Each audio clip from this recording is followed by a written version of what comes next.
안녕하세요. 반갑습니다. 어떻게 제가 대타인데 대타인 줄 알고 이렇게 많이 오셨나요?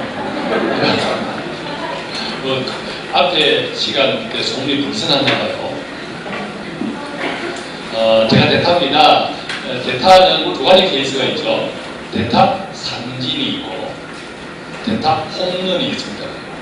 대타 삼진이 될지 대타 홈런이 될지는 우리 관중들께서 이따가 잘 평가를 해주시면 좋겠습니다. 저는 김광주입니다.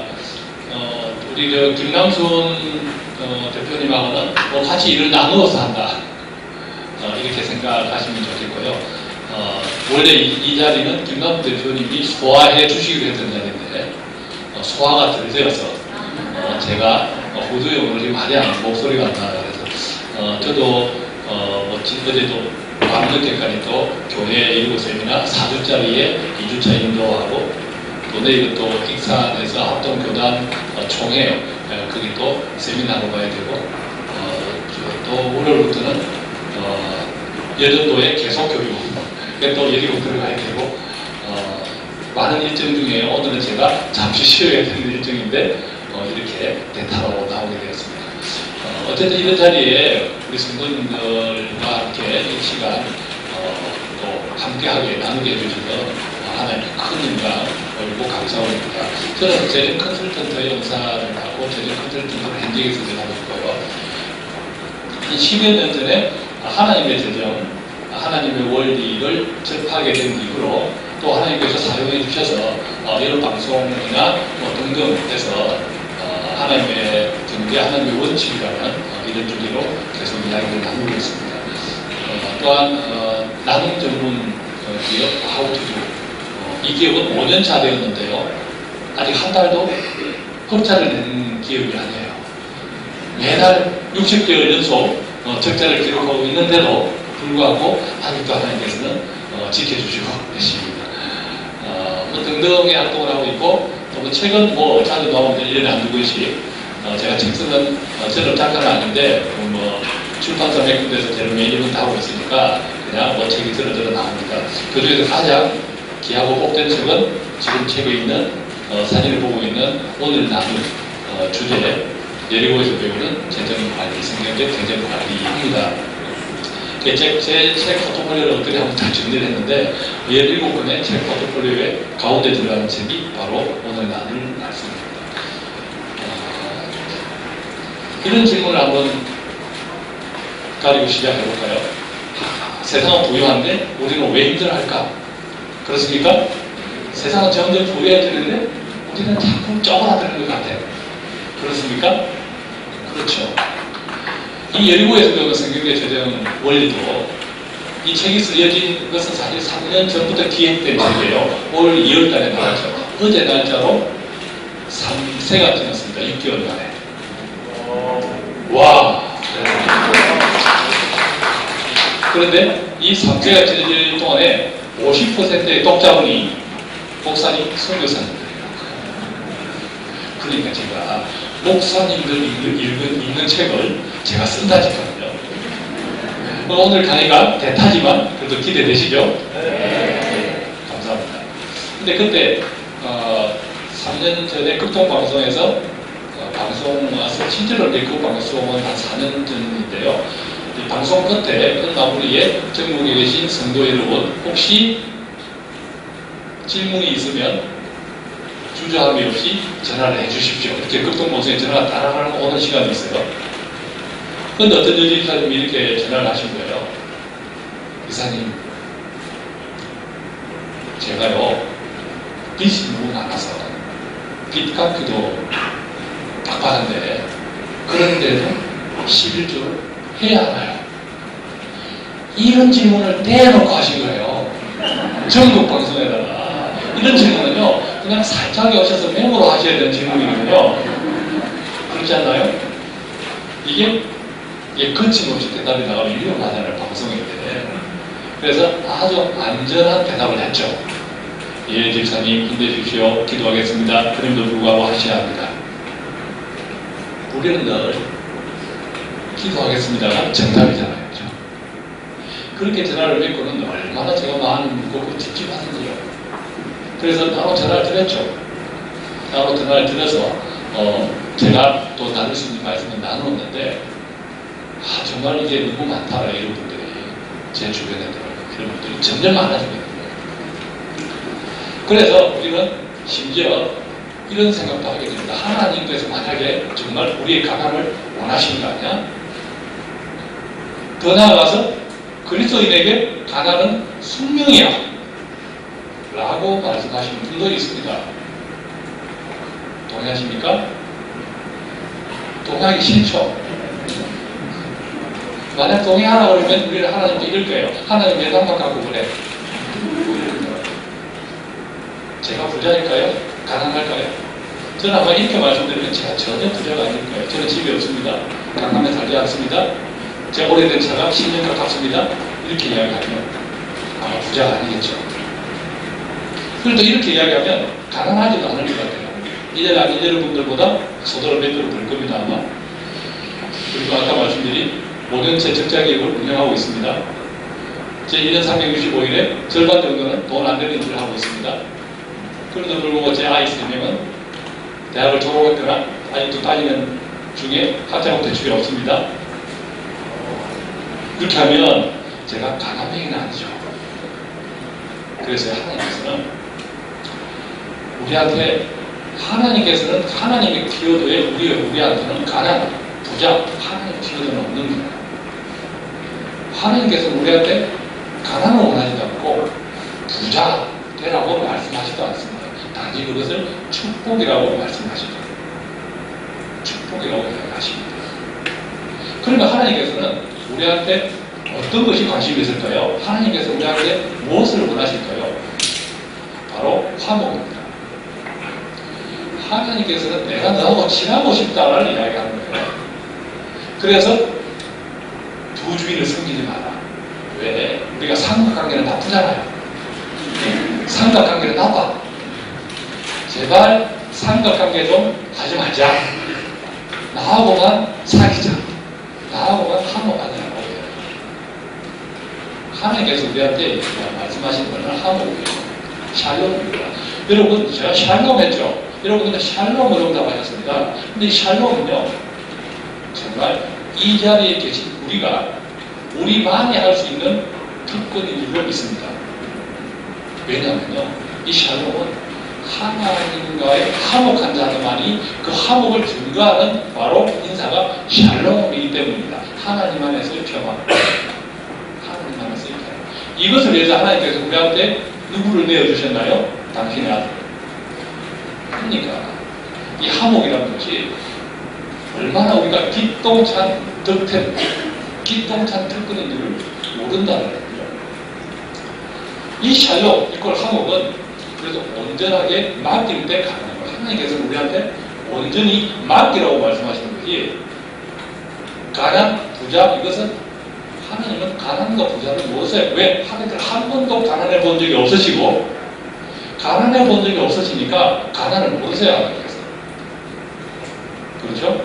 하나님께서는 또한 엄청나게 가지신 분이기 때문에 천지에 있는 모든 것이 하나님 것이기 때문에 너무 많으니까 부자인 일도 모르세요.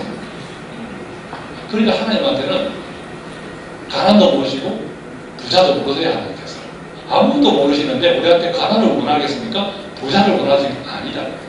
하나님께서 오직 내가 너하고 친하고 싶어 라고 말씀하시는 건데 그 속에 삼각관계에 돈이 있더라는 거죠. 우리는요, 이 성경적 제대로 돈에 대한 문제를 단지 돈으로만 생각하시면 안 돼요. 그러니까 돈이 목적이 아니라는 겁니다. 돈이 우리가 만본의 싸움인 것, 그것이 우리의 삶의 목적이 아닌 줄로 믿습니다. 뭡니까? 화목이라는 거예요. 온전히 화목하자.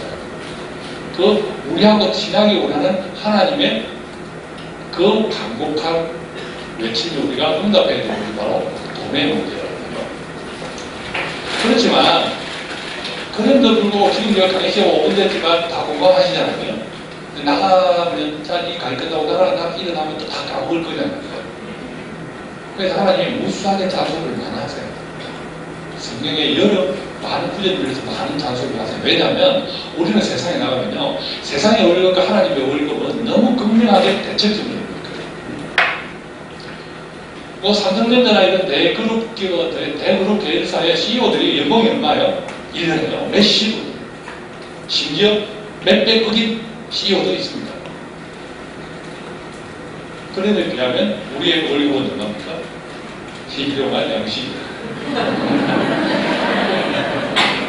심지어 우리는 일용할 양식을 달라고 기도하고 있어요. 하나님께 우리는 일용할 양식을 달라고 매일 기도하고 있어요. 그렇습니까? 그렇죠. 일용할 양식을 매일 기도하고, 그래서 일용할 양식을 주셨기 때문에 이 자리에 계신데 뭐가 불만해요? 기도에 응답된 줄로 믿으십시오. 그런데요, 10억 만들기가 한때 있었지만 지금은 사라졌어요. 왜? 10억은 세상의 부자 기준이 아니거든. 아마 이 자리에 계신 분도 10억쯤 있는 분들 많아요. 아파트 한 채. 그죠? 그렇죠? 방 하나는 하나는 이거고, 방 두 번째는 국민은 이거고, 거실은 어떤 저축은행 거일 수도 있지만, 어쨌든 내 재산은 10억인 분도 이 자리에 계실 거예요. 그죠? 이 자리에 계실 거예요. 요즘 뭐 아파트 당첨만 하면 10억짜리. 한 20, 30년 전에는 우리가 억대 부자라고 많이 있었습니다. 뭡니까? 20, 30년 전에는 1억만 가지고 와, 막대한 부자였다는 거죠. 지금은 억대 부자 없어요. 이제 우리는 다 억대 부자예요. 다 억대 부자예요. 실제로 그렇잖아요. 전세금이 억이야. 그러니까 우리는 다 10중 8군 억대 부자예요. 자, 그런데 사람들은 왜 자꾸 더 가지기를 원합니까? 더 많이 가지기를 원합니까? 바로 일용할 양식과 하나님의 월급과 세상의 월급 사이에 공통점이 있습니다. 합집합이 있다고. 합집합 뭐죠? 사람들이 우리가 왜 돈을 가지기 원합니까? 크리스찬은 우리가 왜 돈을 원하십니까? 우리 한국어들 아이를 사교육비를 시켜서 궁극적으로 원하는 게 뭡니까? 대기업 뭡니까? 높은 연봉? 그거죠, 그죠? 현실적으로. 만약에요, 일용할 양식의 비밀이라는 게 매일매일 필요한 돈이 마치 만나의 시대처럼 매일매일 우리 집 앞에 놔져 있다면 누가 돈을 모으겠어요? 모을 이유가 없잖아요.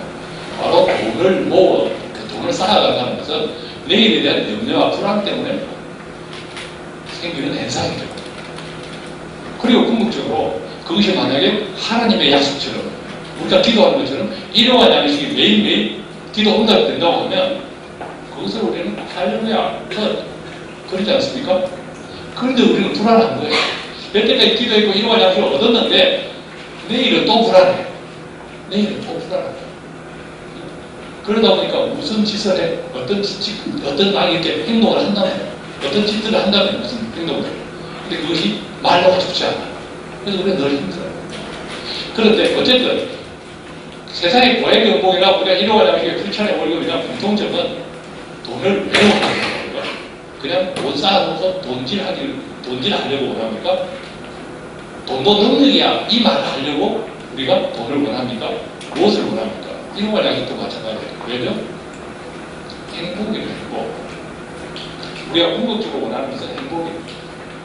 궁극적으로 돈이 필요하다고 생각하면 돈이 이 정도는 있어야 내가 앞으로 행복하겠어. 이것을 하나님의 용어로 단어로 바꾼 바로 샬롬입니다. 샬롬, 평화. 이 평화를 원하는 거예요. 자, 그래서 따지고 보면 세상의 월급이나 하나님의 월급은 너무 대척적으로 180도 다르지만 사이즈가 완전 다르지만 우리가 느낄 때 결론은 같다라는 거죠. 원하는 건 같다라는 거죠. 그러니까 하나님은 돈을 쌓아둠에 없이 완전히 나한테 맡기고 나한테 다 내려놓아도 니들이 돈을 통해서 얻고자 하는 것들은 내가 이미 주었다고 말씀하시는 거예요. 이미 주었다고 말씀하시는 거예요. 그런데 우리는 분명히 끄떡끄떡하면서도 나가면 또 잊어먹잖아요. 그래서 하나님께서는 무수하게 많은 잔소리를 하세요. 성경에서. 혹시 아시나요? 돈과 소유에 대한 말씀이 성경의 8%입니다. 2359절 창세기부터 계시록까지. 또 예수님의 비유 36개 가운데 16개가 무려 돈과 소유에 대한 말씀입니다. 얼마나 잔소리가 많이 나세요. 우리 부모님들이 자녀들한테 잔소리하죠. 엄마 잔소리 좀 그만해. 아빠 알았어. 내가 알아서 한다니까? 잔소리 좀 그만해. 하잖아요. 근데 부모님은 왜 잔소리 합니까? 알았다 해놓고 안 하거든. 끄떡끄떡 해놓고 그렇게 안 하거든. 근데 계속 잔소리 하는 거예요. 자, 시작 15분 지났습니다. 그때 다 공감하시잖아요. 근데 나가면 안 하거든. 그러니까 하나님께서 계속 우리가 읽고 또 묵상하는 그 말씀에 하나님께서 계속 잔소리를 하고 계시다는 거예요. 제가 10여 년 전부터 이 성경적 재정을 같이 나눌 때 그때의 텍스트 교재가 미국에 혹시 뭐 아시는 분 아시겠죠? 크라운이었습니다. 크라운 성경적 재정이 교재가 있습니다. 근데 그걸 대하다 보니까 제가 느낀데요. 재정 컨설턴트로서 너무 적용이 힘들어요. 실천적이지 못해요. 프랙티컬한 내용들이, 프랙티컬한 것들이 없어요. 말씀은 아주 좋아요. 은혜이고 참 좋아요. 그리고 아무래도 미국에서 만든 책이니까 우리의 경제 이런 사정 정서적으로 좀 맞지 않는 부분들이 있어요. 그때 참 많은 기도를 했죠. 그때 막연하게 하나님 어차피 저를 쓰시면 우리 한국의 성도들이 한국의 사정과 형편에 맞게 좀 더 쉽고 재미있고 언제나 기여할 수 있는 성경의 재정 원리가 있으면 좋겠는데 제가 뭔지 모르겠지만 어떻게 될지 모르겠지만 하나님 좀 도와주십시오. 그런 기도를 아주 자주 했더랬습니다. 아주 자주. 왜? 제가 답답하니까. 제 회사 이름이 따로 있는 회사 이름이 주식에서 하우투드 이유가 저는 늘 고민합니다. 하우투드. 하나님 어떻게 해야 될까요? 하우투드. 우리가 점점 세상은 불교한데 우리는 점점 힘들다고 하는데 우리가 이걸 어떻게 해야 될까? 하우투드. 그러다 보니 회사 이름이 하우투드가 된 겁니다. 하우투드. 늘 하우투드는 문제를 고민하고 문제를 해결하려고 노력하는 회사입니다. 라는 것도 해서. 그런 어느 날 하나님께서는 바로 여리고라는 여호수아 6장을 제안해 주신 거예요. 저는 따로 운동할 시간이 없습니다. 늘 바쁘니까. 딱 유일하게 제가 하는 운동은 토요일날 산행 가는 거예요. 근교산. 그것도 멀리도 못 갑니다. 딱 뒤산. 북한산이나 또 목화산에 있는 서울 경고 근교산을 토요일날 가요. 그래서 토요일은 어지간한 결혼식도 안 갑니다. 그냥 계단이 차고. 왜냐하면 결혼식까지 쫓아다니면 제가 머리 운동을 못합니다. 그래서 제 지인들은 제 그 사진을 아니까 별 서운해하지 않습니다. 근데 평일날 또 성경을 잘 못 읽으니까 또 딱 내일이 주일인데 주일날 말씀이라도 좀 잘 또 증가하게 내에 들어오려면 저를 좀 청소해야 되니까 토요일 아침에 산에 가기 전에 일찍 일어나서 성경을 많이 읽어요. 그날 여호수아 6장이 제 눈에 들어왔어요. 읽는 중에. 그래서 딱 멈췄어요. 할렐루야. 근데 여호수아 6장을 읽어나가는데 계속 마치 글자가 양각된 것처럼 성경적 재정 원리의 핵심 키워드들이 여호수아 6장에서 다 튀어오르게 내 눈이 튀어오르고 있어요. 막 행동했습니다. 그러나 제가 산에 갔게요? 못 갔겠어요? 못 갔겠죠. 못 갔습니다. 여호수아 6장을 제가 몇 번 읽었어요. 세어보지는 안 했지만 수백 번 읽었습니다. 계속 썼죠. 그 하루 동안 썼던 A4가 10장이었어요. 키워드죠. 제가 알고 있었던 성경의 재정 원리를 여호수아 6장에 계속 대입시키고 오면서 또 계속 하루네. 그죠? 하루. 우리 와이프는 입이 막 나가지고 이마트 가고. 예리고 때문에요. 여호수아 6장을 잘 아시죠? 40년 끝난 이스라엘 백성들이 1세대 모세의 후계자로 여호수아가 리더 대장이어서 가나안 땅으로 들어가서 첫 번째 했던 전쟁이 뭐라고요? 여리고 성 전쟁이에요. 그런데 이 첫 번째 전쟁이 너무너무 무지막대하게 이스라엘 백성들에게는 강대한 전쟁이었어요. 막강한 상대가 됐어요. 이중성벽에 아주 두껍고 높은 이중성벽의 여리고 성이었습니다. 이 여리고 백성들은 그 전쟁에서 여리고 백성들은 자신들이 진이라고 생각한 사람은 딱 한 사람 되고 없었습니다. 누구였습니까? 질 수 있다고 생각했던 사람은 라합. 기생 라합을 제외하고는 이 여리고성이 자신들이 진이라고 생각했던 여리고 백성들은 한 사람도 없었습니다. 그렇지만 이긴다고도 생각을 못했습니다. 그 이전까지 그 하나님의 이적이 가나안 온 동네에 퍼져서 이거는 이스라엘 이 애들은 그냥 데려가면 안 돼. 그냥 피하는 게 상책이야. 이렇게 되고 있었거든. 그러니까 여리고 백성들은 성문을 끌어잠그고 나오지만 않으면 되는 거예요. 그러면 쟤들이 지치고 지쳐서 우리 성을 뺑 돌아서 피해 갈 거예요. 우회해 갈 거예요. 이것이 여리고 백성들이 가졌던 전략이었습니다. 뭘 믿었죠? 이중성벽. 이중성벽. 그때 이스라엘에는 성경에 의하면 그때 이스라엘 백성들한테는 그 흔한 창, 칼, 사다리 이런 것들이 많았더라고 많았다 하더라라는 언급은 없습니다. 그러니까 여리고 백성들은 그냥 문 걸어 잠그고 잘 버티면 얘들이 돌아가겠지. 우리가 싸우기는 힘들고 왜 하나님께서 저희를 함께 하십니까? 다 이렇게 되어 있는 거예요. 세상에는 철저히 눈에 보이는 그 물건들, 눈에 보이는 성벽, 그 여리고 성 안의 그 군사들, 이것만 믿고 우리는 지지는 않겠다. 이게 뭡니까? 눈에 보이는 것, 세상의 방법이라는 거예요. 이스라엘 백성들은 대신 철저하게 하나님의 방법을 씁니다.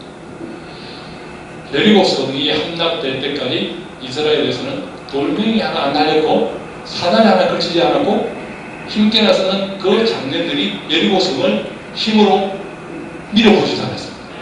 그렇죠? 그런데 오르르 무너져 내린 전쟁이 바로 여리고성 전쟁이었습니다. 이스라엘 백성들은 뭘 믿었죠? 눈에 보이지 않는 하나님의 명령, 하나님의 계획, 하나님의 말씀을 믿은 거죠. 아멘. 그러니까 여러분들 보십시오. 성경의 그 어떤 전쟁에서도 여리고성 전쟁처럼 완벽하게 하나님의 세상의 방법이 객돌한 전쟁은 없습니다. 그런데 중요한 것은요, 이 여리고 전쟁은 반드시 이길 수밖에 없는 전쟁으로 예정되어 있던, 승리가 예정되어 있었던 전쟁이라는 사실입니다. 왜 그렇죠? 하나님께서는 젖과 꿀이 흐르는 땅을 약속했다, 약속하지 않았다? 약속했다. 하나님의 약속은 변함없이 이루어진다, 이루어지지 않는다? 이루어진다. 그렇다면 여리고성, 가나안 땅에서 첫 번째 전쟁, 젖과 꿀이 흐르는 그 땅으로 가기 위한 첫 번째 가문의 여리고성은 이겨야 된다? 져야 된다? 이길 수밖에 없는 전쟁으로 예정된 전쟁이었다는 사실입니다. 이것이 우리한테 얼마나 중요하냐면요. 얼마나 중요하냐면 이 이길 수밖에 없는 전쟁의 바로 에너지가 하나님과의 화목에서, 온전한 화목에서 비롯되었다는 사실입니다. 자, 하나님과의 온전한 화목이라는 것은 내가 하는 모든 말을 믿는 거야. 네? 내가 하는 모든 말을 믿는 거야. 믿어. 내가 부모님의 말을 못 믿으면 우리 살아있는 부모님의 말을, 가정의 부모님의 말을 못 믿으면 그 부모님은 내가 화목하겠어요? 화목 못하잖아요. 화목의 기본은 믿음, 상호간의 신뢰에서 비롯되는 건데 이 이스라엘 백성들 하나님과 완전히 완벽하게 화목했으므로 하나님의 말씀대로 딱 생각해 보십시오. 제가 여리고 그 여호수아 6장을 그날만 몇백 번 읽었고 지금까지 얼마나 읽었겠습니까?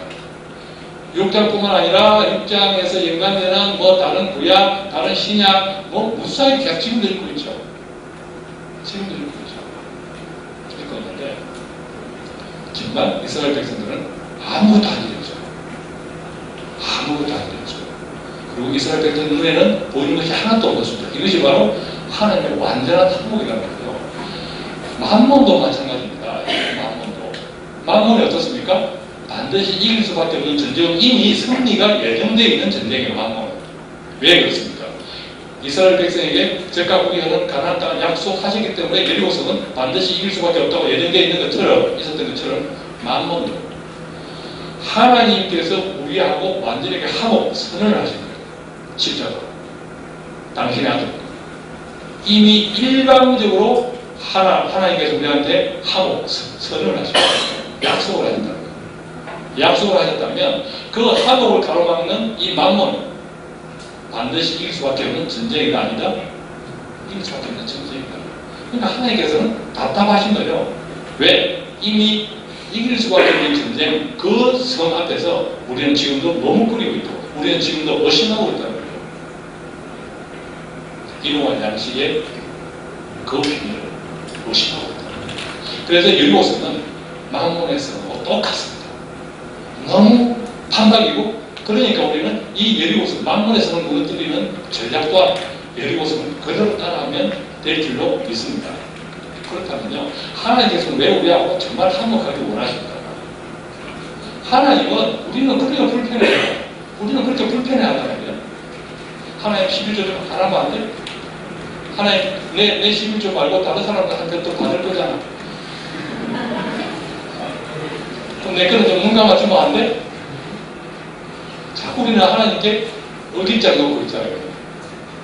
그런데도 하나님께는 자꾸 우리하고 화목하게 원하세요. 제가 하나님 주식에서 아웃투더나 지금 열리거나 제 개인의 삶을 통해서 제가 가지고 있는 이 성구는, 주제성구는 제 삶의 주제성구는 누가복음 16장 8절입니다. 같이 한번 읽어볼까요? 시작. 이 세대의 아들들이 자기 시대에 있어서는 이때 아들들보다 더 지혜로우니라. 아시죠? 이것은 불의한 증기기에서 나오는 이야기입니다. 그렇다고 오해하지 마십시오. 불의한 증기기가 하나님께서 거룩하다고 칭찬하신 게 아니에요. 이 세상에 저 불의한 증기기조차 돈을 자기를 위해서 잘 지혜롭게 쓰거든. 니들은 왜 그렇게 돈을 제대로 못 쓰냐? 라고 탄식하시는 거예요. 내 아들들이 세상의 아들들보다 왜 이렇게 빈티하냐? 라고 탄식하시는 겁니다. 그런데 우리가 화목하게 되면 어떤 현상이 벌어질까요? 하나님과 온전히 화목하다. 자, 내 능력으로 일하고 내 능력으로 돈 버는 게 빨라요? 하나님의 능력으로 일하고 하나님의 능력으로 돈 버는 게 빠를까요? 자신 있으세요? 하나님의 능력으로 일하고 하나님의 능력으로 돈 버는 게 내 능력으로 일하고 내 능력으로 돈 버는 것보다 훨씬 빠른 줄로 우리는 다 믿습니다. 아멘. 그렇다면 하나님의 능력을 업데이트, 하나님의 능력을 내가 더 입으려면 우리는 하나님과 화목해야 된다, 안 해야 된다? 화목해야 된다. 하나님과 친해야 내가 세상을 살아가는데 필요한 아이템을 하나님께서 주시죠. 안 친한데 줘요? 그죠? 친한 사람 챙겨주기도 바쁜데. 그렇잖아요. 그래서 하나님께서는 우리가 하나님과 화목하게 원하는 것은 우리가 이 세상에서 우리의 일터에서 탁월하게 되기를 원하기 때문에 원하시는 겁니다. 그러니까 우리의 믿음에 탁월함을 때 단지 믿음만 가지고 안 된다는 거예요. 어떤 자매님이 저한테 그럽니다. 이사님, 그 자매는 기도 제목 가운데 하나가 좋은 배우자를 붙여주십시오. 아직까지 좋은 배우자를 안 붙여주셨어요. 그래서 그 자매님이 저한테 그럽니다. 이사님, 제가 눈여겨본 청년이 있는데요. 누군데? 말씀드리기 힘들고요. 근데 계속 기도 중이에요. 왜 기도해요? 믿음은 너무 좋은데 돈을 못 벌어요.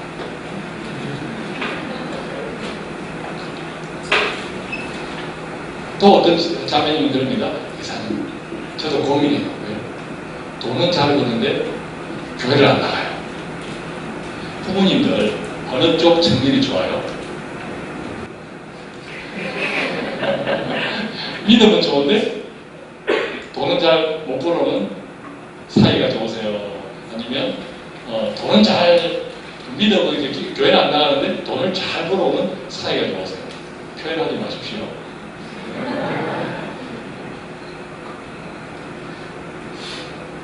단지 믿음만 가지고는 안 되는 거예요. 우리가 달란트 비유, 마태복음 25장에 달란트 비유가 있습니다. 한 달란트 가진 종은 땅에 파묻었다가 주인한테 다시 내었더라. 그래서 지옥에 던져졌고, 두 달란트를 받은 종은 두 배로 불렸다가 또 불렸으니 아주 칭찬을 받았죠. 그러면 믿음은 한 달란트 가진 이가 더 좋았다고 생각했어요. 믿음은. 믿음만 좋았던 거죠. 뭐죠? 이 친구는 한 달란트를 땅에 묻었던 이 친구는 하나님을 너무 믿어서 땅에 파묻어놔도 돈나무가 종류를 밀을 줄 믿었던 거예요. 얼마나 믿음이 좋아요. 그런데 두 달란트는 그 두 달란트를 종잣돈을 삼아서 세상에 가서 교회를 불려온 거예요. 하나님께서는 누구를 칭찬했다고요? 세상에 두 배를 불려온 두 사람의 종을 칭찬했다. 우리는 믿음의 탁월함을 드려야 돼요. 그러니까 돈이, 우리가 만몬이 그저 만몬이 되는 게 아니에요. 우리가 왜 돈의 문제를 해결하기 원합니까? 우리가 부유해지려고 그게 아니어야 한다는 거예요. 하나님께서는 김광계의 부자 전혀 관심 없습니다. 왜? 하나님께서는 한 번도 가난해 보신 적도 부유해 보신 적도 없고 하나님은 그 자체를 존재하시고 모든 것의 주인이시기 때문에 오로지 그 하나님께서는 김광규랑 나랑 친하기를 원하십니다. 화목하기를 원하십니다. 그래서 그 화목의 결과로 타협해지기를 원합니다. 자, 이스라엘 대학생 80%, 이스라엘 대학생의 90%는 작업을 합니다. 한국의 대학생 90%는 취업을 합니다. 왜 그럴까요? 창의력이 좋아서. 그래서 유대인들은 창의력이 좋아하니까 어릴 때부터 우리는 어린아이들을 창의력 교육을 시켜야겠다.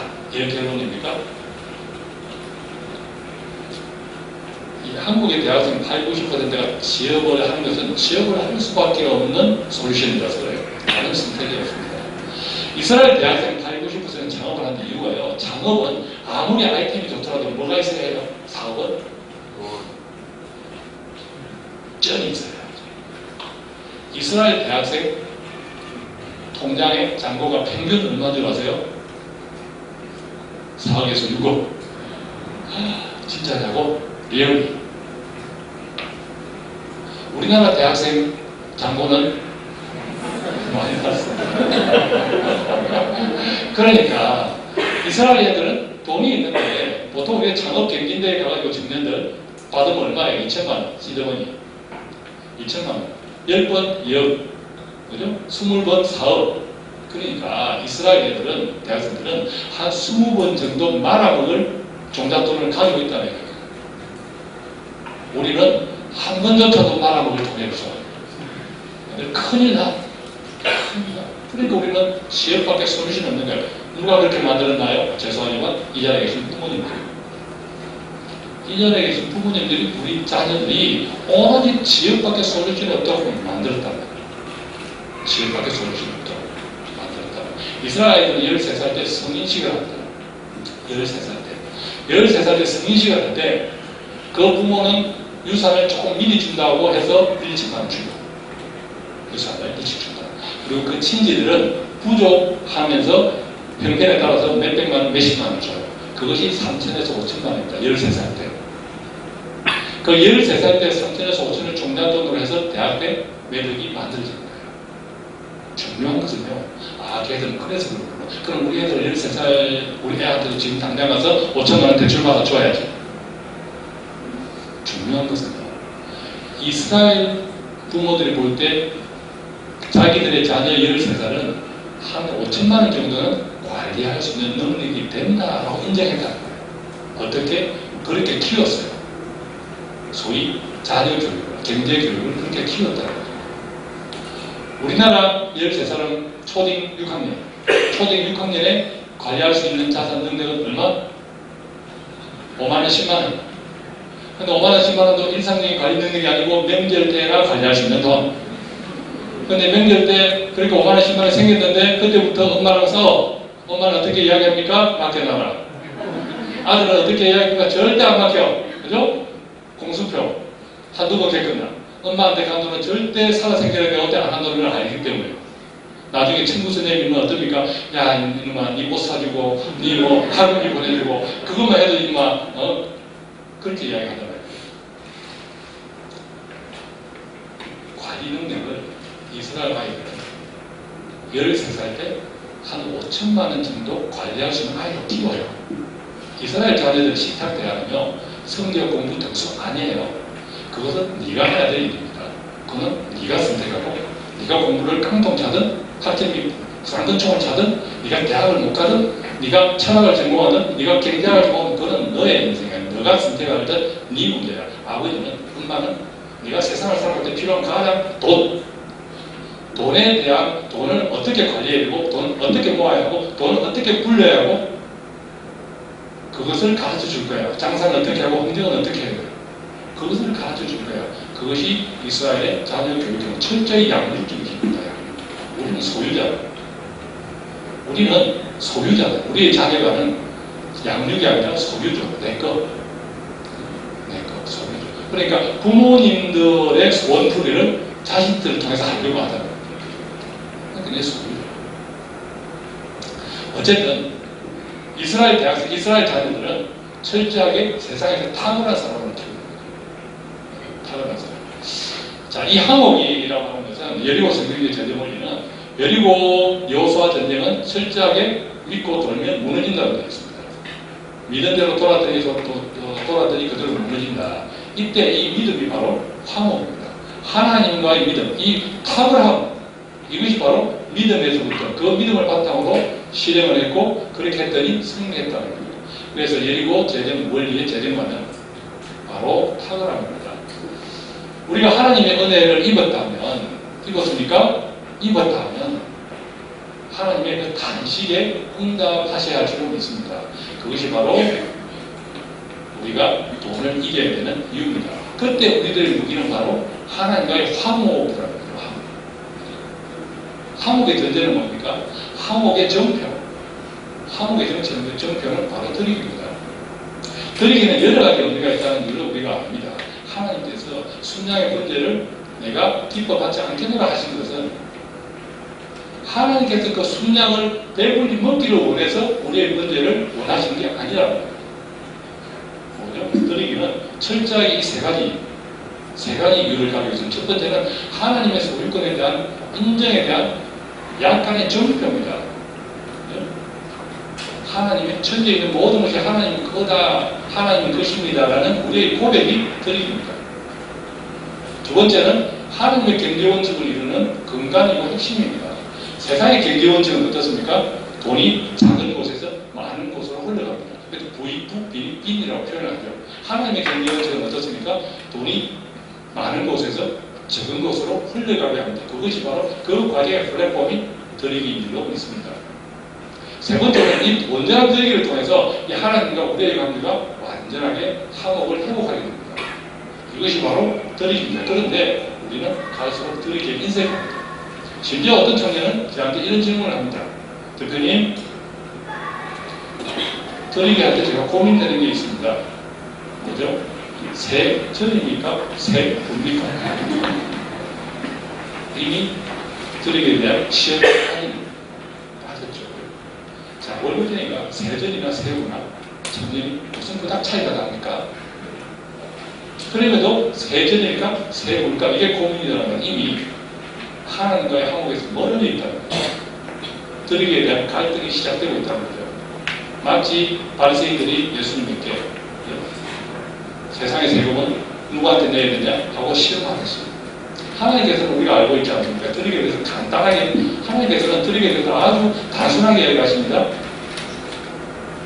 인색함이로나 꼴찌를 하지 말고 즐겁고 돈을 기쁘게 하라. 이거예요. 내가 드리기에 마음이 불편하신 게 있으면 안 하시면 돼요. 안 하시면 됩니다. 샬롬은 하나님과 나와의 관계예요. 사실은 어떤 사람은 니 드리게 했냐 안 했냐고 따질 수 있는 건 아니에요. 왜? 하나님과 나와의 관계입니다. 하나님과 나와의 관계에서 내가 드리게 안 해도 화목할 수 있다면 드리지 마십시오. 드리게 하는 것이 불편하다면 하시지 마십시오. 하나님은 그거 마음을 다 아시기 때문에 그걸 옳지 않으신다고 합니다. 근데 너무 드리기는 단순한 거죠. 근데 저는 재정 컨설턴트니까 우리가 드리기에 왜 인색할까요? 저는 이렇게 해석합니다. 돈이 없어서. 돈이 전혀 없으니까. 근데 왜 돈이 없었을까요? 바로 세상의 방법으로 재택을 하기 때문입니다. 재택을 하는 것을 우리가 교회에서 배운 적이 없어요. 우리는 재테크를 어디서 배웁니까? 세상에서 배우죠. 자, 그렇지 않아요. 세상의 재테크로 이길 수 있을까요? 자, 세상의 재테크는 제로섬 게임, 도박하고 같습니다. 극단적으로 이야기합니다. 돈이 많은 사람이 유리합니다. 동의하십니까? 돈이 많은 사람이 세상의 재테크에서 더 많이 불릴 수 있습니다. 그런데 똑같은 월급들이 300만 원 한다고 치면요. 그렇지 않으면 거기서 11조 떼야 돼, 건축업업 떼야 돼, 성교육업 떼야 돼, 구제해야 돼. 그러면 투자할 수 있는 돈이 난 크리스천보다 적당하다. 적어요. 근본적으로 하나님과 화목한 자가 굴릴 수 있는 돈이 세상에 너무 크리스천보다 동일한 소득 조건이라면 적는데 그 적은 돈으로 세상의 재테크 방법으로 하면 유리하다 불리하다? 불리하다. 동의하십니까? 불리하다. 그럼 우리는 어떻게 해야 돼? 그것이 바로 하나님의 돈. 바로 성경적 재정 원리인 줄로 믿습니다. 그러니까 우리는 세상의 재테크 방식으로 재테크를 해야 되는 것이 아니라 오직 하나님의 방법으로 재테크를 해야 되는데 이것을 우리 교회에서 그동안 가르쳐주지 않았다. 요즘 교회들이 굉장히 저희가 바빠지고 있는 이유가 바로 이 지점입니다. 이제 우리의 교회가 줄어들고 있고 우리의 교회의 재능이 줄어들고 있고 우리의 교회의 젊은이들, 청년들이 줄어들고 있습니다. 10년 뒤 한국교회, 20년 뒤 한국교회 걱정이 많습니다. 이 가운데 재정이 있습니다. 우리가 재정을 바로 세우지 못하면 한국교회 10년, 20년 훨씬 걱정이 많습니다. 그래서 지금부터라도 재정을 바로 세워야겠다. 이 니즈가 훨씬 빠르게 확산되고 있습니다. 이 귀한데 저희가 쓰임받고 있는 게 얼마나 감사한지 모릅니다. 그래도 불구하고 이런 갈등은 있죠. 하나님께 맡기니까 재테크를 할까. 이런 것 때문에 교회에서 돈 이야기를 하지 말라 했던 거죠. 여러분은 어떻게 생각합니까? 긴가민가 하죠? 저도 이렇게 생각합니다. 하나님께 맡겨야지 왜 재테크를 해요? 맞습니다. 세상의 재테크는요, 속된 겁니다. 속된 것 맞습니다. 속된 것 맞습니다. 그래서 하나님께 맡기는 것이 기본이죠. 그런데 사도행전에 이런 말이 있네요. 같이 한번 읽어볼까요? 시작. 또 두 번째 소리가 있으되 하나님께서 깨끗하게 하신 것에 내가 속되다 하지 말라 하더라. 어디 나옵니까? 베드로는요, 예수님의 제자 가운데 가장 보수적인 사람이었어요. 그래서 이 하나님의 귀한 생명의 말씀을 어떻게 내가 이방인들한테 내가 전하냐 이랬던 사람이에요. 그런데 이 베드로에게 누구를 붙여줬습니까? 바로 이 대목에서 로마의 백부장 고넬료를 붙입니다. 하나님께서 고넬료에게 야 네가 가서 네 종을 보내서 베드로를 불러라 라고 했을 때 그 충실한 고넬료는 예, yes sir 하고 준비를 했는데 이 베드로가 준비가 안 돼 있을 거예요. 베드로는 바로 이 구절이 없었다면 절대 고넬료를 만날 일이 없었던 사람입니다. 내가 왜 너를 만나냐? 이 허접한 인간 이랬단 말이에요. 그만큼 보수적이었던 거예요. 근데 그날 새벽에 여러분들이 잘 아시는 거예요. 네발 달린 짐승의 음식들이 하늘에서 세 번 왔다 갔다 할 때 하나님 이 속된 것을 내가 왜 먹어야 했을 때 바로 이 말씀을 주신 거예요. 야, 내가 깨끗게 했잖아. 왜 내가 깨끗게 한 것을 네가 속되다 하냐?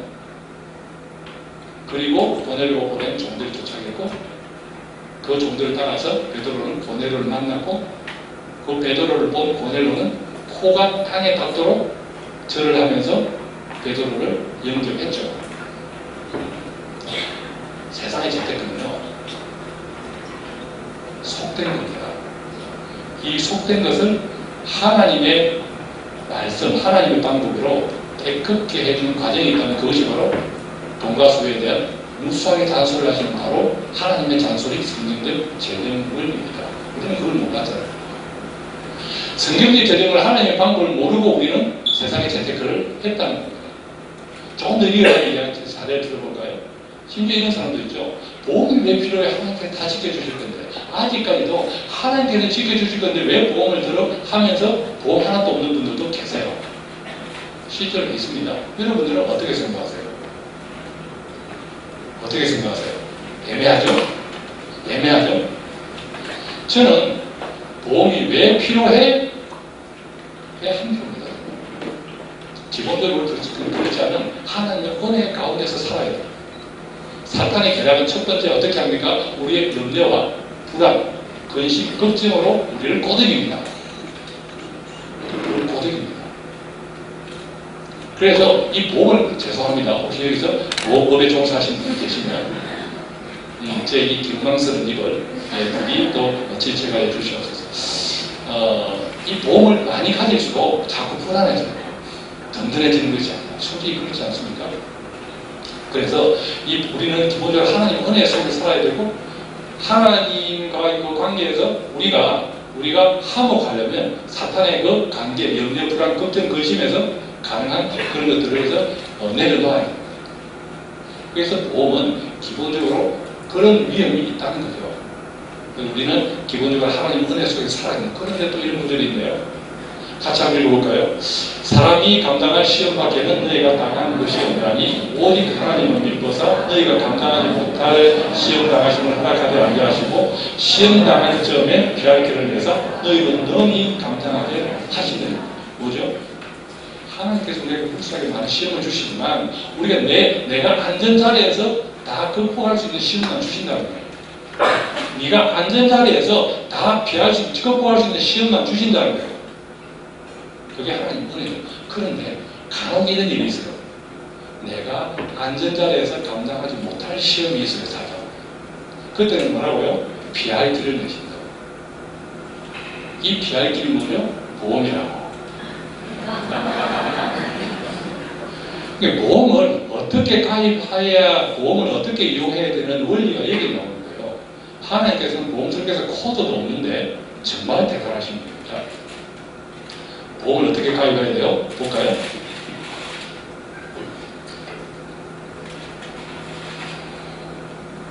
발생의 수, 평생 발생하지도 않을 수도 있어요. 적당. 그죠? 평생 발생하지 않을 수도 있는데, 그렇지만 이게 발생하면 굉장히 감당하지 못할 정도로 사이즈가 커. 이것이 보험에 가입하셔야 돼요. 이것이 우리가 내가 안전자리에서 피하기 힘든 리스크라는 거예요. 이것 때문에 보험 가입을 합니다. 하나님께서 이렇게 말씀하시는 것입니다. 예를 들면요, 내가 죽었다, 내 돈이 없다, 내 애들 어리다, 이게 감당하지 못할 리스크죠. 내 돈이 없다. 원래 보험은 내가 돈이 없어서 가입하는 거예요. 그런 일이 있었을 때 돈. 그런데 만약에 입원할 때 하루 2만원 주는 거, 또 우리 아이 골절 20만원, 임플란트 100만원, 자, 이것이 있으면 좋지만 없다 한들 우리 가정에 집값하게 날아갑니까? 안 날아갑니까? 안 날아가죠.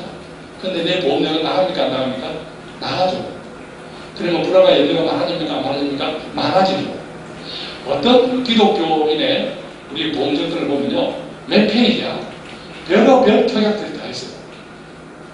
그런데도 그분은 염려하고 있더라고요. 염려하고 있더라고요.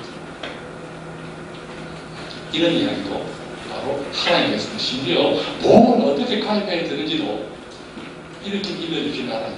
이것이 바로 성경적 재정원입니다. 신기하지 않나요?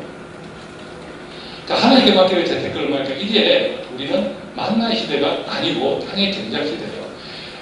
이스라엘이 가나안 땅에서 첫 여리고 전쟁을 하기 전에 첫 유월절 제사를 올릴 때 그때 그 땅의 경작물로 첫 소득, 첫 수확물로 유월절 제사를 올립니다. 그때 뭐가 거쳤다고요? 만나가 거쳤다고요. 만나는 정말 하나님의 완벽하신 공급입니다. 그 만나를 위해서 우리는 하등 수고한 게 없었습니다. 거제 아침에 눈 떠서 눈다카리 비비고 텐트 밖으로 나가서 이미 내려져 있는 만나를 주워오기만 하면 됐고, 심지어 안식일을 빼고는 이틀치도 가져오지 말라고 했습니다. 그러니까 한 일이 하나도 없죠. 지금까지 보면 오늘 필요한 돈이 오늘 아침에 눈을 떠서 집 밖으로 나갔더니 돈이 한 다발 매일 모여 있는 거하고 똑같은 거예요. 할렐루야. 그 지금 그런 시대입니까? 아니에요. 지금 어떠신 땅의 경작 시대입니다. 그러면 만나는 하나님의 완벽한 공급인데 이 땅의 경작, 6월절 첫 제사의 그 수확물은 하나님의 공급입니까? 아닙니까? 틀릴 수 있는 답은 가급적 안 하는 게 좋죠. 하나님의 완벽하신 공급이죠. 천지에 있는 모든 것이 누구 거라고요? 하나님 것이고, 다만 우리가 자유의지라고 부르면 누가 필요합니까? 이게 분별이 필요하신 거예요. 분별이 필요하죠. 더 이상 만나는 없는 거예요. 완벽한 재테크는 우리에게 분별이 필요하죠. 땅의 경작물, 땅의 수확도 하나님의 공급이지만 우리는 그렇게도 설파돼야 되고 요즘 같으면 비료도 쳐야 되고 관리가 필요한 영역이라는 거예요. 그래서 재테크 상품도 마찬가지예요. 보면 재테크 상품도 완벽한 상품이 없어요. 제가 일반 회사 재테크 강의 들으면 VIP석에 강의 준비한다고 이제 소개받게 앉아있죠. 그럼 VIP석에는 좀 높은 분들이 앉아있잖아요. 그분들이 한결같이 물어보는 건 어떤 거예요? 조그만 소리로 요즘 좋은 상품이 있나요? 이거거든요. 요즘 좋은 거 있나요? 없어요. 없어요. 좋은 거 없어요. 완벽한 게 없다는 거죠. 안정성, 우리가 원금을 깎기 싫어합니다. 수익성, 은행보다 많은 이자를 원합니다. 한금성, 언제든 내가 원금을 원할 때 나오기를 원합니다. 이 세 가지 쪽으로 완벽하게 갖춘 상품이 있다 없다? 없어요. 만나의 시대가 아니라는 거죠. 그래서 이것들을 잘 분별해야 됩니다. 그죠? 잘 분별해야 됩니다. 이제는 분별이 필요한 시대라는 거예요. 그럼 우리도 무엇을 분별할까? 바로 성경적 제재 원리에 어떻게 분별하다가 다 하나님께서는 말씀을 하고 계신다는 거예요. 자, 그러니까 우리는 하나님께 맡길까? 재테크를 할까? 결론이 이렇다는 거예요. 그렇지 않니? 세상의 방법, 세상의 재테크로 승리할 수 있다, 없다? 없다. 그럼 어떻게 된다고? 오직 하나님의 방법으로 승리해야 된다. 하나님의 방법으로 우리가 세상의 재테크를, 하나님의 방법으로 여리고서 전투를 해야 된다. 세상의 재테크는 이렇게 구성되어 있습니다. 어떻게? 벌고, 많이 벌고, 가나 아껴서 불린다. 아니, 이것을 조금 더 구체적으로 이야기하면요. 악착같이 벌고, 악착같이 아껴서, 악착같이 불리자. 이것이 세상의 재테크입니다. 이 악착같이는 온갖 불법, 온갖 백그라운드 다 동원해서 벌고, 이 악착같이 아끼자는 내 어머니가 궁핍해도 내가 모시지 않고 양로원에 보내고 나는 돈이 많은데 그렇게 악착같이 아끼고, 그렇게 하는 것이 바로 세상의 재테크, 벌고 아끼고 불린다. 성경적 재테크도요 똑같이 구성이 되어 있습니다. 벌고 아끼고 불립니다. 그렇지만 어떻게 했습니까? 이 버는 것은 하나님과 합으로 내가 불법하지 않고 정직하게 하면서도 하나님의 능력을 덧입어서 훨씬 많이 벌고 탁월하게 벌고, 두 번째 아낀다. 청직이 된 마음으로 자족하면서, 자족함으로 하나님과 화목하면서 오히려 평화로우면서 아낄 수 있다. 내가 부재하면서 불고 그걸 아낀다. 그리고 불린다. 불린다 해도 하나님의 방법으로 재테크 불린다고 했는데 있나? 정말 있을까? 있죠. 하나님의 방법. 너희 모든 군사는 그 성을 둘러 여리고 백성들은, 이스라엘 백성들 여리고성을 매일 한 바퀴씩 돌았습니다. 매일 한 바퀴, 6째 날에 매일 한 바퀴 돌고 7째 날에 7바퀴를 돌았어요. 총 몇 바퀴입니까? 6 플러스 7, 13바퀴. 그런데 12바퀴 될 때까지요, 6일하고 12바퀴 될 때까지 그 여리고성은 100번 부스러기 하나 흘러내리지 않았습니다. 무너질 조짐이 없었다는 거죠. 여러분 같은 건 어땠을까요? 자, 7은 하나님의 완전수입니다. 이때 7째 날이라고 하는 것은 우리 인생으로 따지면 한 60살 정도 되었을 수도 있습니다. 60살 될 때까지 배남이 없어 사는데 아마 여러분들은 그 전에 주저앉았을 수 있습니다. 그죠? 우리가 언더 가입하고 5년 이상 하신 분 없잖아요. 그죠? 우리는 5바퀴도 못 돌았어요. 왜? 배남이 없으니까. 아직 돈 많이 났으네. 아직도 원금에서 조금 벌었는데 은행에 가고도 안 되면 다 주저앉았습니다. 그리고 내한테 이야기하죠. 이사님, 펀드에서 되는 게 하나도 없어요. 우리 삶이 그렇잖아요. 1년 전에는 분명히 1년 누가 다를 것이라고 기대하며 살았는데 어떻습니까? 변함없어요. 아마 지금도 기대하실 겁니다. 1년 뒤에는 다르겠지. 그렇지만 변함이 없을 수 있습니다. 그래도 우리가 믿어야 할 것은 뭐죠? 하나님의 약속. 믿으면 바로 그 여리고성 13바퀴 7일째가 우리한테 인생에 있다 없다? 있다라는 거죠. 그것이 뭡니까? 바로 복리입니다. 여러분, 복리라는 상품에 가입해가지고 내가 복리를 누렸다. 손들어 보십시오. 복리라는 상품에 가입해서, 복리는 뭡니까? 이자를 주는 거죠. 복리라는 상품에 가입을 해서 복리라는 상품을 한 번도 누린 적이 없어요. 왜? 인내 안 했기 때문에. 복리는 한 5% 수익률을 놓으면 10년 이상이 가야 복리가 눈에 느껴져요. 복리는 뭡니까? 이자죠. 이자죠. 그러니까 삼성의 이병철 회장이 이건희 회장을, 여기까지 이자예요, 이자. 근데 이건희 회장이 이재용 부회장을 낳았죠. 이거는 할아버지한테 손 주니까 이게 복리예요. 얼마나 오랜 시간이 걸립니까? 삼성 선대하고 지금 3대하고 엄청나게 부가 늘어났죠. 그죠? 부가 엄청나게 늘어났죠. 30년 전에 삼성그룹에 200억이었지만 총자산이 지금 뭐 세도 못하죠. 그게 복리라는 거죠. 김일성의 아들이 김정은이고, 김정은의 아들이 김일성의 아들이 김정일이고, 김정일의 아들이 김정은이죠. 이 포악의 복리, 이 포악의 복리가 엄청나잖아요. 이 기간 동안 얼마나 많은 세월을 인내해야 했어요. 이 기간 동안. 이게 복리라는 거예요. 그러니까 하나님께서는 어떻게 우리가 돈을 불려야 하는지를 이렇게 말씀하시고 계시는 거예요. 하루 한 바퀴 6날, 그리고 하루받기가 온다. 이게 복리입니다. 하나님 방법 또 있어요. 우리가 아간에 보죠. 자, 아간의 이 범죄는, 아간은 계획범이었습니까? 충동범이었습니까? 아간은 철저하게 충동범이었어요. 아간이 그 범죄를 계획했거나 성경에 없습니다. 그저 아간의 범죄에 기어들이 이렇습니다. 같이 한번 해볼까요? 제일 밑에 줄 시작. 보았고, 탐냈고, 가졌고, 숨겼다. 이게 우리의 소비 관리에서 똑같잖아요.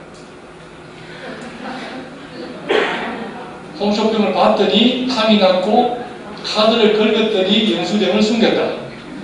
어떻게 이렇게 똑같은가? 어떻게 이렇게 똑같은가? 그래서 신실한 사람도 빚을 질 수 있다고 믿으세요. 제가 안타깝게도 교회를 다녀서 이게 재정상담 이런 강의를 하다 보면요, 빚은, 부채는 마치 믿음의 분량대로 커지는 경우가 많더라고요. 믿음의 분량대로 빚이 커져요.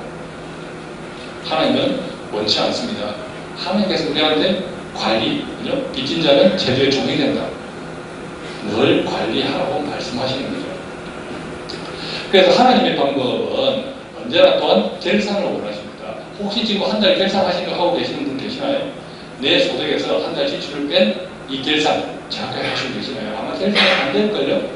저는 결산이 아마 안 될걸요? 왜 안 됩니까? 이달의 월급은 분명히 이달치 월급인데 이달의 지출은 이달의 지출이 아닌 게 많아. 10달 전에 지출이 이달에 있고 5달 전에 지출이 이달에 있고 10달 전에 지출이 이달에 있으면 뭡니까? 무이자 할부. 그러니까 우리는 결산이 안 되는 거예요. 결산이 안 됩니다. 무이자 좋아하지 마십시오. 결산이 안 되게 만듭니다. 결산이 안 돼요. 결산을 하셔야 돼요. 이 자리에 나가셔서 대우로 돌아가시면 바로 월요일날 주일 동안에 내 앞으로 남아있는 상환금, 카드 상환금 계산하셔서 바로 월요일날 콜센터에 전화해서 바로 일시금을 갚으십시오. 돈이 없다고요? 만원 대출 받아서 갚으십시오. 아, 그건 무이자고 만원 대출 이자가 있는데 그게 훨씬 낫습니다. 결산이 돼요. 결산이 되어야 합니다. 결산이 될 때 돈이 관리가 됩니다. 이 자리에 계신 분들 아마 10중 8구 절반 이상 최소한 지금 월 결산을 못하고 있을 거예요. 예, 결산을 하시기 바랍니다. 정리하겠습니다. 돈을 어떻게 관리하고 있나요? 바로 하나님의 방법, 세상의 방법이 있는데 우리는 여태까지 어떻게 세상의 방법을, 왜 하나님의 방법을 가르치지 않았습니까? 배우지 않았습니까? 지금이라도 찾아 배우시기 바랍니다. 저희는 여리고 BF에서는 각 교회마다 매주 2시간, 8시간 4주 코스를 운영하고 있습니다. 지구촌교회, 또 혹시 다른 교회 다니신다면 그 교회 강력히 이야기하셔서 우리도 여리고 4주를 하자라고 주장하시기 바랍니다. 하나님께 맡길까? 재택을 할까? 더 이상 만나는 없어요. 우리는 당연히 경작시대 관리가 필요하십니다.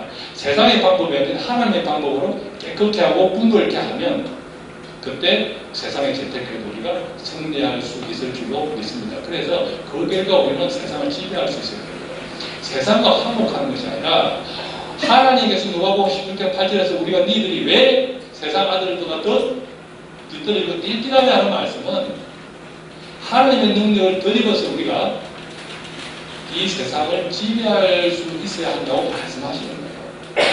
그런데 이게 지배한다는 것이 갑질이 아니라 살아있는 일로 믿습니다. 그것을 위해서 우리의 부요가 필요하다. 그것을 위해서 우리의 재정 부요가 필요하다. 세 가지 말씀드릴게요. 첫째는 나는 하나님의 사람이라는 걸 꼭 기억하시기 바랍니다. 나는 하나님의 사람, 하나님의 트랙팀. 그렇죠? 요수아에게 하나님께서는 내가 여리고와 그 왕과 용사들을 내 손에 넘겨주었다고 했습니다. 누가? 내가. 그때 나는 누구죠? 하나님. 하나님께서 나에게, 하나님께서 우리에게 넘겨주신 많은 것들이 있습니다.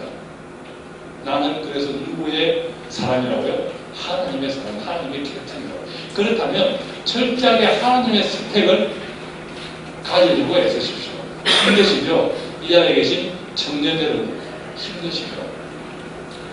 그렇지만 내가 하나님의 스펙, 하나님의 은사가 아니고 세상이 원하는 스펙, 세상이 원하는 은사를 따라가다 보면 인생의 절반은 불행합니다. 인생의 절반은 불행을 안고 가는 거예요. 개인 자체가. 우리 어머니, 부모님들 자녀들 밀어내지 마십시오. 자녀들 세상 아이들하고 비교하지 마십시오. 자녀들 기다리십시오. 기도하십시오. 자녀 은사를 찾아주십시오. 자녀가 아직 발견하지 못했다. 부모님들 책임입니다. 자녀하고 더 가까이 있고 자녀들의 말씀을 들으십시오. 자녀들을 섬겨주십시오. 자녀가 꿈꾸고 자녀가 상상하는 것들을 서포트가 되어주십시오. 언젠가 여리고 7일도 우리의 자녀들에게 임할 줄로 믿습니다. 하나님의 자녀일 때 우리는 하나님의 계획을 쓰고 있어야 합니다. 여리고 전쟁은 하나님께 너무 간단한 전쟁이지 않습니까? 하나님께서 이 여리고 전쟁을 하는데 왜 하나님께서 이렇게 철저한 작전 계획이 필요했냐고요. 그냥 입김으로 후 불면 쓰러뜨릴 수 있는 그 여리고 전쟁을 왜 이렇게 낱낱이 세세하게 깨알처럼 작전 계획을 수립해 주셨을까요? 바로 하나님께서는 우리에게 계획을 원하십니다. 하나님의 자녀된 우리가, 하나님의 용사인 우리가 하나님의 뜻에 따라서 이 세상을 지배해 나가려면 사랑으로 하나님께서 원하시는 인생 계획을 세우시기 원하는데 그 중에서 돈 사용 계획서를 만들어야 한다는 거예요. 여러분, 돈 사용 계획서 만들어 보신 적 있나요? 3년 뒤에 얼마나 필요하고 10년 뒤에 얼마나 필요하고 그 돈이 왜 필요한지 그 돈의 규모가 얼마인지 만들어 보신 적 없잖아요. 사용 계획서도 만들지 않고 어떻게 하나님께 돈을 원하시겠습니까? 그래서 꼭 이 그림을 그릴 수 있는 겁니다. 나는 어디에 쓰기 위해서 그리고 그 몇 년 뒤에 3년이면 3년, 5년이면 5년, 10년 뒤에 얼마의 돈을 어떻게 준비한다. 이것만 아니면 세상의 재테크는 절반이 끝난 겁니다. 이 공식이 먼저 만들어지면 세상의 재테크는 끝난 겁니다. 그런데 이 공식 돈 사용 계획서를 만들지 않는 사람들이 많습니다. 그러다 보면 어떤 비상의 얘기하면 단기 목돈, 중기 목돈, 장기 목돈 이렇게 보면 전부 기간들이 있잖아요. 그러니까 재테크 상품들은 3년짜리면 3년짜리 상품이 있고요. 10년 뒤에 필요한 돈은 10년짜리 상품을 가져야 되고 3년 안에 필요한 돈은 은행에 낼 것이라 3년 안에 필요한 돈을 가야 되는 거예요. 어떤 집사님이 그렇게 이야기합니다. 아까 말씀드린 대로 50만 원으로 사고 이것은 상품 자체를 분별하지 못하다가 돈 사는 계획이 없었어요. 마지막으로 꼭 협력하시기 바랍니다. 우리의 협력은 하나님의 명령입니다. 요 여리고 전쟁에서도 수많은 그 역할들이 여호수아 제사장 정탐꾼을 라 철저히 협력해서 이루어진 전쟁입니다. 그렇지 않으면 협력을 할 수밖에 없는 것이 하나님의 보기는 완전하지 못하기 때문입니다. 그래서 협력을 하려면 우리는 철저하게 내가 부족하구나 인정하셔야 되고 상대방이 내가 못 가진 것을 가졌구나 인정하셔야 돼요. 부모님들이 내 자녀를 세상의 아이들하고 비교하면서 우리 아이는 늘 세상의 저 애들보다 못해 우리 구역의 건강한 아들보다 못해 이렇게 하지 마시고 그 속에서 우리 자녀의 탁월함을 발견하시기 바랍니다. 반대로 우리가 하는 것은 비교 경쟁이죠. 비교 경쟁은 뭡니까? 그놈의 1등을 원하는 것은 바로 탐욕과 자만의 씨앗, 뿌리에서 비롯되는 걸로 믿습니다. 그래서 진로와 소명도 중요하지만 마지막으로 협력이 되지 않으면 우리가 이 세상을 지배하는 힘이 약합니다. 그래서 공부합니다. 자, 우리나라는 자본주의, 사회주의, 공산주의 어디입니까? 자본주의입니다. 자본주의 나라에서 경제와 투자를 모르고 내 월급을 불리기 원한다? 정말 기가 찬 이야기입니다. 지금까지 우리가 부모님 탓하지 마시고 우리 부모님은 경제교육 해주기 위해서 탓하지 마시고요. 이제 우리 성인이잖아요. 그죠? 지하철 다닐 때 어렵고 빡빡하고 그 불편한 자리에서도 게임이나 드라마 보지 마시고 경제뉴스 한 통만 보십시오. AFK 우리가 영어 공부를 어떻게 했습니까? 처음에는 무슨 말인지 모르는 나중에 귀가 열리잖아요. 경제도 마찬가지입니다. 자주 듣다 보고 같은 용어들이 반복됩니다. 어느 날 다 이해되게 됩니다. 한 달만 매일 배워보십시오. 여호수아도 이렇게 공부했습니다. 여호수아도 시딤에서 정탐꾼을 7명 보냈습니다. 하나님께서는 여호수아한테 정탐꾼 보내라고 한마디도 하지 않았습니다. 하나님께서는 정탐꾼 보내라고 하지 않았는데 여호수아는 보냈습니다. 왜죠? 전쟁은 여호수아가 하는 겁니다. 실행이거든요. 그래서 여호수아는 그 하나님의 완벽한 작전 계획을 수행하기 위해서 공부를 하는 거죠. 준비를 하는 거죠. 자, 준비하십시오. 페이스북 하시는 분, 페이스북에 우리 열리고 배우에서 찾아오시면 있고요. 좋아요 누르고 강의 보시고 또 돈 파는 가게라고 있습니다. 페이스북 유튜브에 돈 파는 가게 저희 하우투두에서 제공하고 있습니다. 네, 돈 파는 가게에 들어와셔서 계속 저희들이 계속 슈퍼렇게 내가지고 보내드릴 테니까 올려드릴 테니까 네, 자주 보십시오. 그리고 그 전에 협력 플랫폼 미플 하우투두에서는 또 미플에 가입하셔서 그 얘기는 링크드인처럼 자기 프로파일, 또 페이스북처럼 나눔, 또 모임, 뭐 이런 등등 이쪽에 소그룹방 다 형성되어 있습니다. 같이 어울리면서 우리가 서로 협력할 수 있는 방안을 찾으면 좋겠습니다.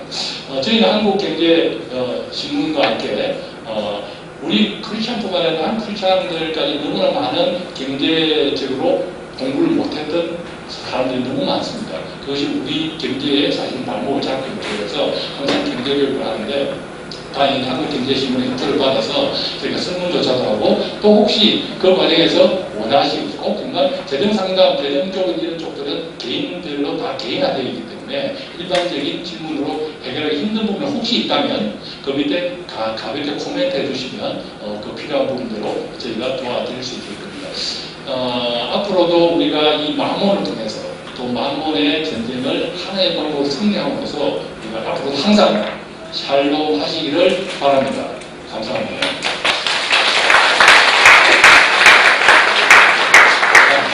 Q&A 시간 간단히 가질 거고요.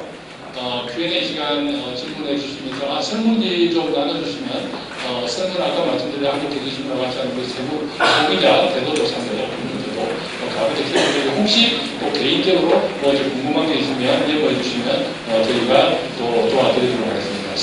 Q&A 스티커에 적으신 분들 좀 제출해 주시고 또 지금 질문을 못 하시더라도 저희 동산가게 원유쇼 공부할 카카오톡 옐로우 아이디가 있습니다. 옐로우 아이디로 QR코드 치셔도 바로 나올 거예요. 등등해서 언제든 질문해 주시면 필요한 대로 도와드리도록 하겠습니다. 자, 메모지에 질문을 메모하실 동안에 혹시 바로 구두로 뭔가 이런 질문이 있다고 하시는 분 계시면 바로 질문 받겠습니다. 질문 없으세요?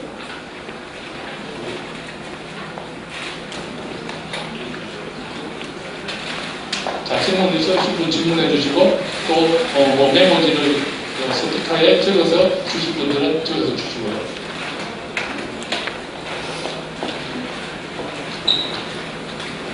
제가 항상 느끼는 게 제 강의가 너무 항상 완벽해서 그런 질문이 없어요.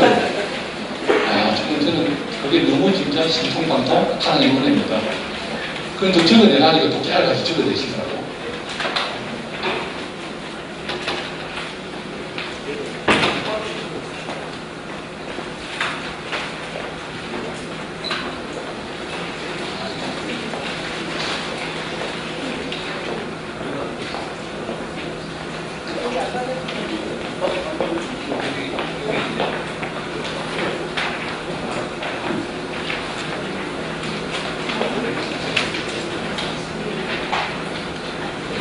드디어 저의 약점을 다 듣고 질문을 자명을 하십니다.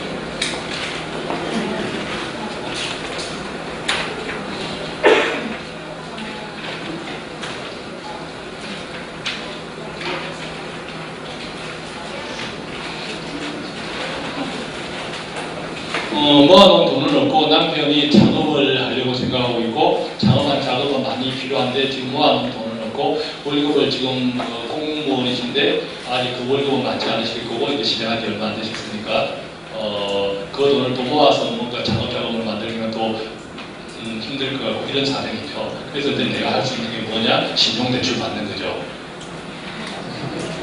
그거 말고 뭐 했겠습니까? 신용대출 말고. 없죠. 그런데 이 작업은 참 조심하셔야 돼요. 작업할 때는 반드시 남편분하고 확실히 답을 받아야 돼요. 수익 모델. 우리가 그저 믿음으로 작업하시면 안 돼요. 믿음으로 작업하시면 안 돼요. 어떻게 되겠지? 전혀 그렇지 않고요. 스타트업들의 돈을 떼어줄 때, 돈을 투자해줄 때 7천만 원, 2천만 원, 그 돈조차도 떼어줄 때는 철저하게 너가 어떤 일을 어떻게 해서 돈을 언제 벌 거야 라는 것이 명확하게 이해될 때 투자를 합니다. 그러니까 그것이 문제인 것 같아요. 제가 잘 모르니까. 제가 잘 모르니까 그것이 문제예요. 가능하면 돈을 모아서 하세요. 지금 급하지 않다. 급하지 않다면 내 돈을 모아서 빚 지지 말고 작업을 가볍게 아주 작게 아주 좁게 큰 돈으로 나가지 말고 아주 좁고 예리한 부분을 적게 시작해서 거기서부터 수익을 만들 때 커져나갑니다.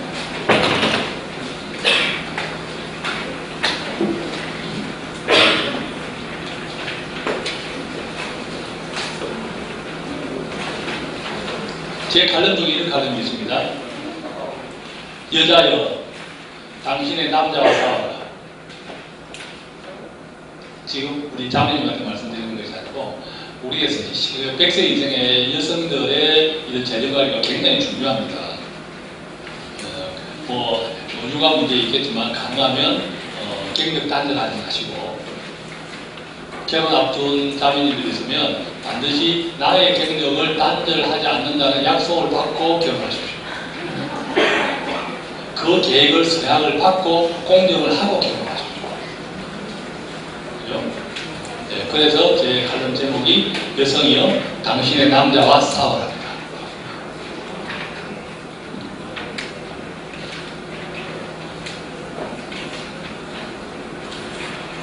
또 최근 칼럼에는 이런 게 있습니다. 내 아이를 누가 바보로 만들었을까? 짐작하시겠지만 그 결론은 부모님이죠. 내 아이를 내 부모님들이 바보로 만들었다.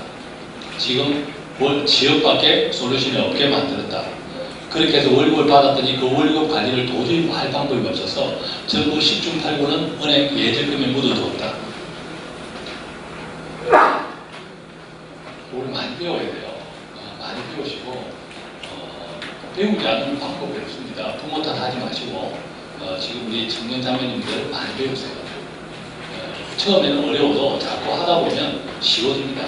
그리고 작은 실패를 경험하십시오. 두려워하지 마시고 작은 실패.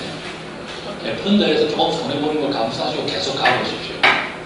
펀드 월 정기 펀드 매월 꼬박꼬박 해서 5년 이상 했는데 손해났다. 저한테 가져오십시오. 손해난 거 제가 개런티 해드리겠습니다. 어떤 펀드들이 제가 다니지 않습니다. 5년 이상 주시죠. 했을 때. 5년 이상 해보신 적 없잖아요. 매월 꼬박꼬박. 없죠? 1년도 손들어볼까요? 있다면 그러면 다 돈버렸어요. 최소 5년 이상 펀드를 할 수 있어요. 아까 5년 뒤에 필요한 돈이다 그러면 펀드 하십시오. 매달 꼬박꼬박. 근데 3년 안에 필요한 돈이다 펀드 하시면 안 돼요. 변동성 때문에 3년 안에 필요한 돈은 은행 예적금을 하셔야 돼요. 수익 기대하지 마시고 원금 보존. 10년, 20년 뒤에 필요한 돈이다 배내보험 하십시오. 여러분들 배내보험 굉장히 한피하잖아요. 그죠? 초기에 사업비가 비싸니까. 근데 10년 전에는 사업이 없어지잖아요. 평생 비과세잖아요. 평생 돈을 넣었다 뺐다 그런 게 어디 있어요? 없어요. 다만 우리가 못한 것은 중간에 인내하지 못해서 못한 거예요. 그것은 장기 상품이에요. 장기 상품들은 10년 지나야 눈이 보여요. 근데 우리가 그것을 마치 단기 상품과 같은 개념으로 보니까 이게 안 좋죠. 그래서 그런 용도와 이 돈을 언제 쓰느냐에 따라서 상품이 다 달라집니다. 배당보험도 10년 이상 하시고 손해봤다 저한테 오십시오. 제가 물어드릴게요. 문제는 예리고처럼 꼬박꼬박 하는 게 이거 어떻게 해요? 썼을까? 없어요? 그렇구나. 야, 정말 앞에 간에는 너무 이게 많았고 질문들이 많았는데 뒤에 분들은 너무 공부를 많이 하시고 오셨네요. 자, 감사합니다.